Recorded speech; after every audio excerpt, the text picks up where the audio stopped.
রাতে আমি প্রতিদিন জাফরান দুধ খাই। শুনেছি যে জাফরান দুধ খেলে স্কিন অনেক ভালো থাকে, স্কিন অনেক গ্লো করে। তো আমাকে ডক্টর বলেছে প্রত্যেক দিন রাতের বেলা করে জাফরান দুধ খেতে। যদিও অতিরিক্ত কিন্তু খাওয়া যাবে না, অতিরিক্ত কোনো কিছুই খাওয়া ঠিক না। আর প্রেগনেন্সিতে কিন্তু জাফরান দুধ খাওয়া খুবই ভালো, এতে কিন্তু স্কিন খুব সুন্দর হয়। তো যাই হোক, তো আমি যখন টের পেয়েছি, আমার হাজব্যান্ড যখন টের পেয়েছে যে আমি প্রেগনেন্ট, তো সেদিনই সে আমার জন্য জাফরান নিয়ে এসেছে যে এখন থেকে তুমি রেগুলার জাফরান দুধ খাবা, ইভেন প্রেগনেন্সির পরেও খাবা, এতে কিন্তু স্কিন খুব ভালো থাকে।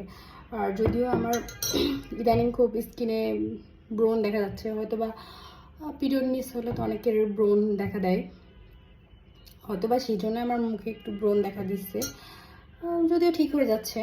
যাই হোক, তো যারা প্রেগনেন্ট বা এমনিও কিন্তু আপনারা খেতে পারেন জাফরান দুধ, খুবই উপকার আর খাইতেও ভালো লাগে।